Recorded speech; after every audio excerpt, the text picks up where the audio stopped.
السلام عليكم ورحمة الله وبركاته. نحمده ونصلي على رسوله الكريم.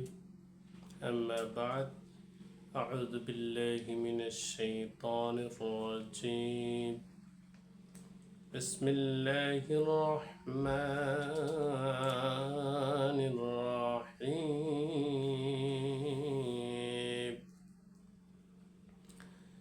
لن ينال الله لحومه ولا دماؤها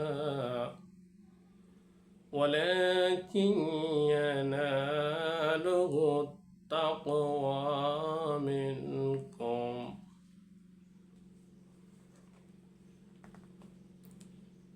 সম্মানিত দর্শক শ্রোতা মণ্ডলী, সর্বপ্রথম শুকরিয়া জ্ঞাপন করছি সে মহান রব্বুল আলামিনের দরবারে, যে মহান রব্বুল আলামিন আমাদেরকে সুস্থ রেখেছেন এবং একজন মুসলমান হিসাবে পৃথিবীতে জন্মগ্রহণ করিয়েছেন। তার জন্য শুকরিয়া স্বরূপ বলছি আলহামদুলিল্লাহ। দরুদ ও সালাম বিশ্ব মানবতার মুক্তির দিশারি প্রফেট হযরত মুহাম্মদ আলাইহিস সালাতু ওয়াস সালামের প্রতি। সম্মানিত দর্শক শ্রোতা মণ্ডলী, আজ পবিত্র কোরআনের সূরা হজ্জের 47 নং আয়াত থেকে একটু তেলাওয়াত করেছি। এই বিষয়টা নিয়ে আপনাদের সামনে উপস্থাপন করার চেষ্টা করব। আল্লাহ সুবহানাহু ওয়া তাআলা কুরবানি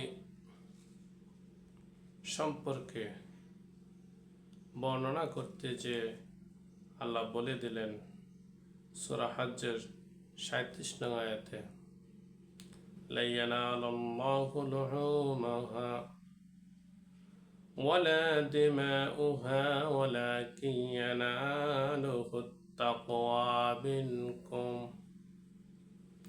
এই যে কুরবানির পশুটি রয়েছে, এই কুরবানির পশুর গোশত,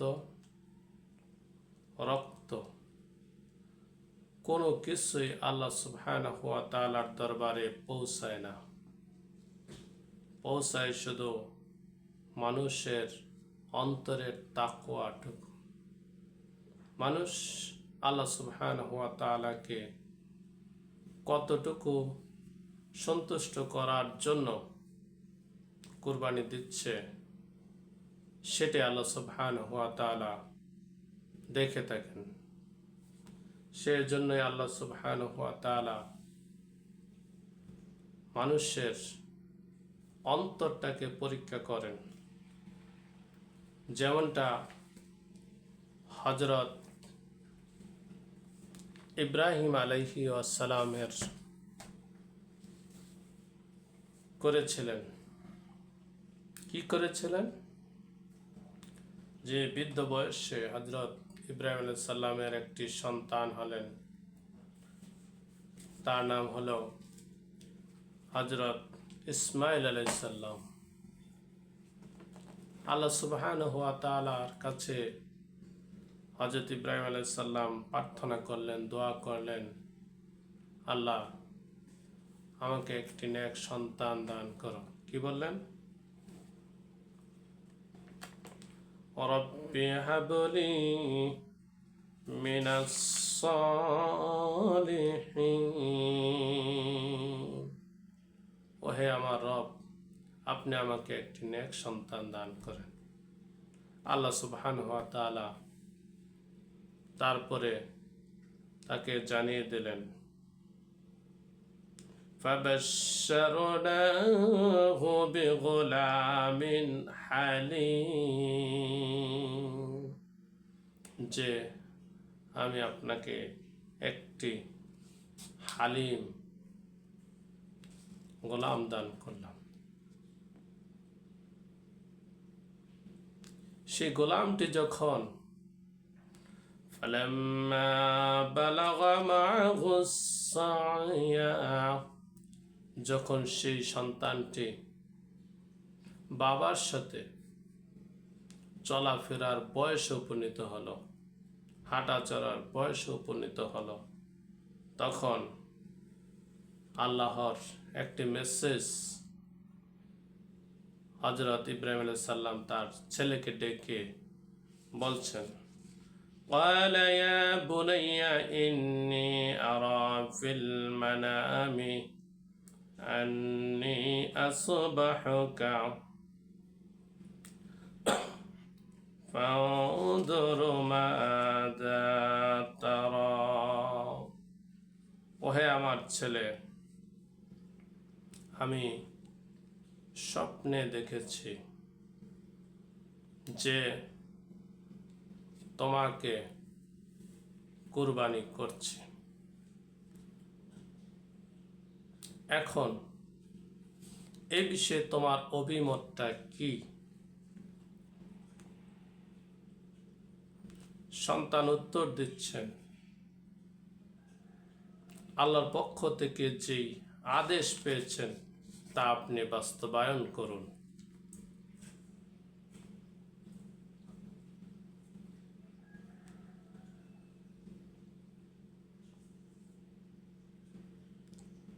তখন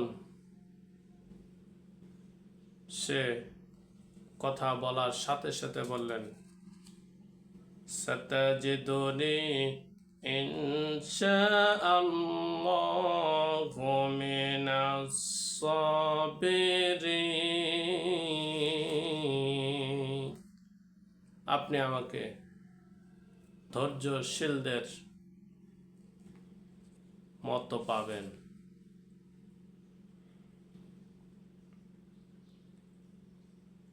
فلما أسلم وتله للجبين। তারা দুইজন যখন আল্লাহ তাআলার ইচ্ছায় আত্মসমর্পণ করলেন, তখন আল্লাহ সুবহানাহু ওয়া তাআলা নবী হযরত ইব্রাহিম আলাইহিস সালাম তার ছেলে ইসমাইল আলাইহিস সালামকে কাঁধ করে শোয়ালেন এবং কোরবানির জন্য প্রস্তুতি নিলেন। তখন আল্লাহ বলছেন, وَنَادَيْنَاهُ أَن يَا إِبْرَاهِيمُ। তখন আল্লাহ সুবহানাহু ওয়া তাআলা ইব্রাহিমকে ডেকে বললেন, قَدْ صَدَّقْتَ الرُّؤْيَا إِنَّا كَذَلِكَ نَجْزِي الْمُحْسِنِينَ।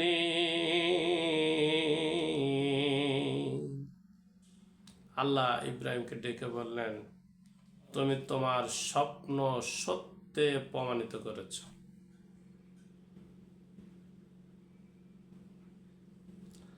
আমি এভাবেই সৎ কর্মশীলদেরকে পরীক্ষা করে থাকি। إن هذا لهو البلاء المبين। এটা ছিল আল্লাহ সুবহানাহু ওয়া তাআলার পক্ষ থেকে একটা পরীক্ষা।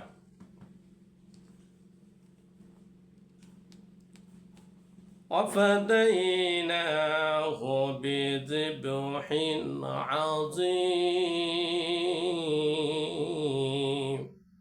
আল্লাহ সুবহানাহু ওয়া তাআলা ইব্রাহিম আলাইহিস সালামের এই পরীক্ষাটা কবুল করে তার বিনিময়ে উপহার দিলেন একটি মহা কুরবানি।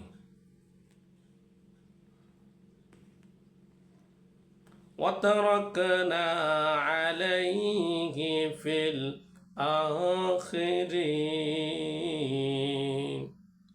আর ওইটাই স্মরণ করে আমরা প্রতি বছর কুরবানি করে থাকি। এই ইতিহাসটাকেই পরবর্তী প্রজন্ম যেন স্মরণে রাখে, তার জন্য এই কুরবানির প্রচলনটি তখন থেকে শুরু হয়। সালামুন আলা ইব্রাহিম, তখন বলল, ও ইব্রাহিম, তোমার উপর শান্তি বর্ষিত হোক। কাযালিকা নাজজিল মুহসিনিন, এভাবেই নেককার বান্দাদেরকে আল্লাহ পুরস্কার দিয়ে থাকেন। সম্মানিত দর্শক শ্রোতা মণ্ডলী, এটাই হচ্ছে হজরত ইব্রাহিম আলাইসাল্লাম ও তার ছেলে ইসমাইল আলাইসাল্লাম এর মাধ্যমে যে পরীক্ষা নিয়েছিলেন সেই পরীক্ষার ইতিহাস। কিন্তু আমরা অনেক রঞ্জিত, অনেক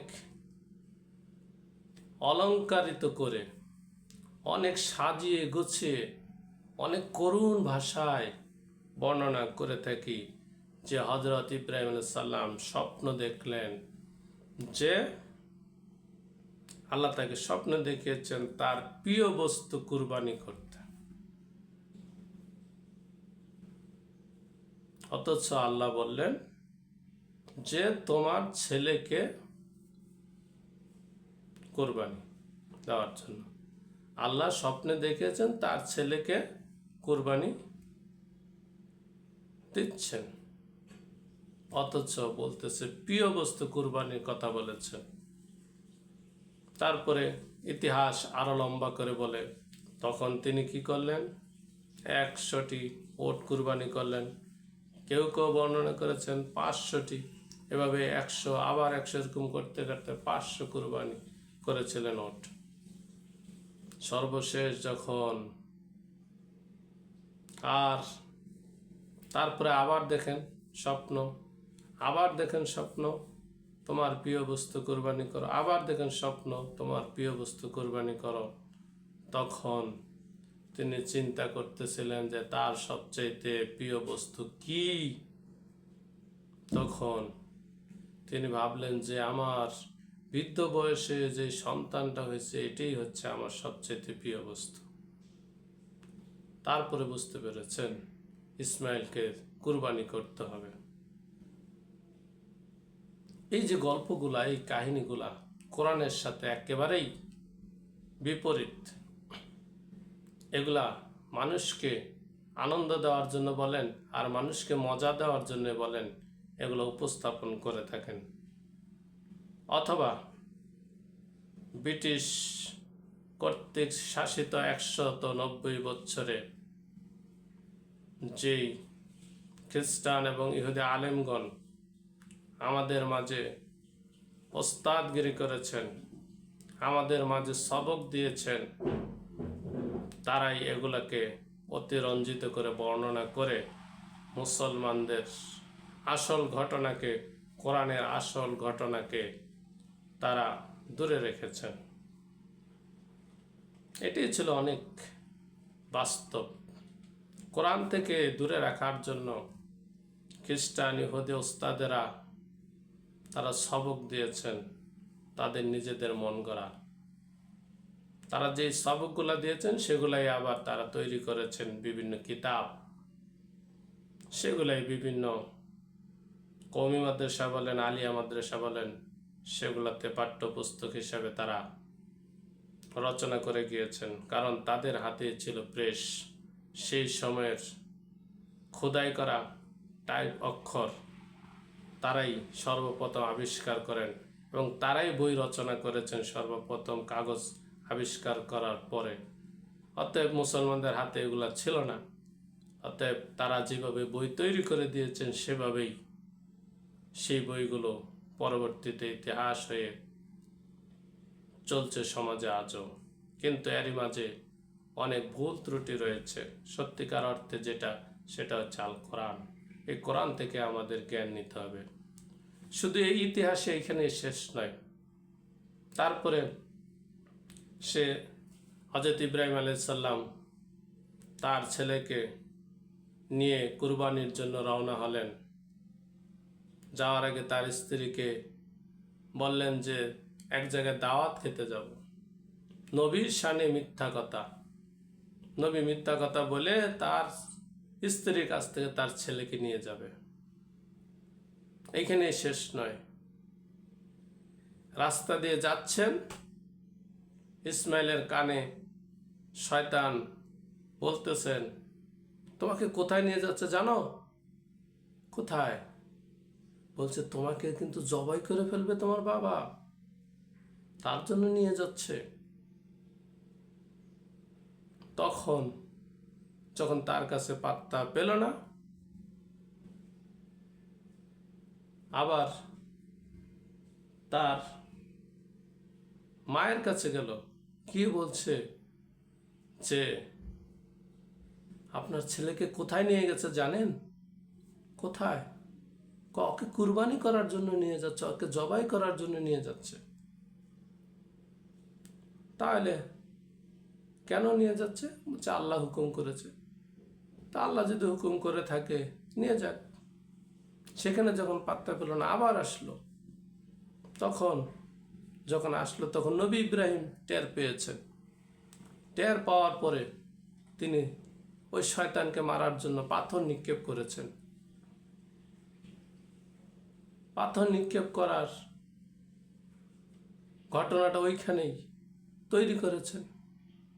আর সেটাই মক্কা মদিনাতে এখন হাজিরা গেলে সেই পাথর মারার নিদর্শনটা এখনো রেখেছেন। ছোট শয়তান, মেজ শয়তান, বড় শয়তান, তিনটা শয়তান এর গম্বুজ তৈরি করে রেখে সেখানে হাজিদেরকে দ্বারা প্রতি বছর পাথর নিক্ষেপ করা হয়। অথচ এগুলো সবগুলো বানানো ঘটনা, কিচ্ছা কাহিনী। অথচ আল্লাহ কোরআনে বলেই দিয়েছেন স্পষ্টভাবে যে তিনি স্বপ্ন যেটা দেখেছেন সেটা তার সন্তানের সাথে সম্পূর্ণ বিষয়টা শেয়ার করেছেন। শেয়ার করার পরে সন্তান বলেছে, সাতাজিদুনি ইনশাআল্লাহু মিনাস সাবিরিন, নিশ্চয় আপনি আমাকে ধৈর্যশীলদের মাঝে পাবেন ইনশাআল্লাহ। তারপরে তিনি কুরবানির জন্য প্রস্তুতি নিলেন। তার সন্তানকে কাঁধ করে শোয়ালেন। শোয়াল পরে এইখানেই শেষ নয়, ছুরি দিয়ে জবাই করতে শুরু করেছে। ছুরি কাটে না, সেই ধারালো ছুটি ছিটকে মারে পাশে, পাথর দুই টুকরা হয়ে যায়, অথচ সেই ছুরি দ্বারা কাটে না।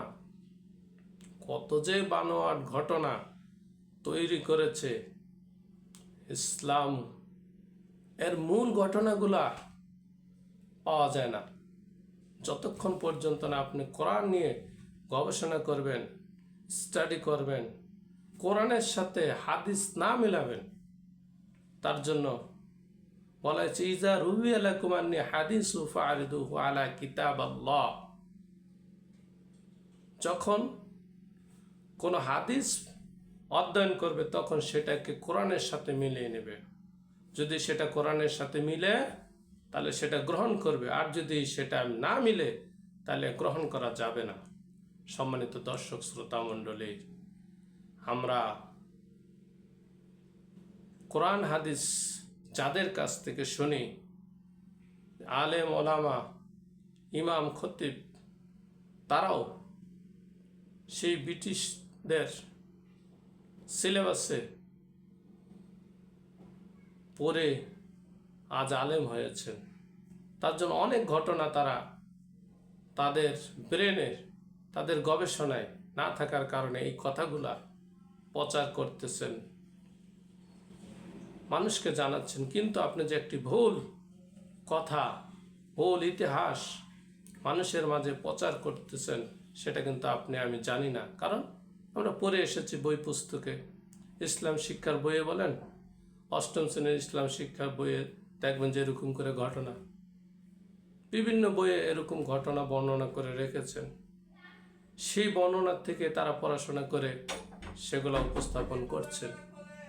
সম্মানিত দর্শক শ্রোতা মণ্ডলী, যে কথাগুলো বললাম সেই কথাগুলো আপনার আমার সকলের জন্য চিন্তা শক্তিকে বৃদ্ধি করে, গবেষণা শক্তিকে বৃদ্ধি করে।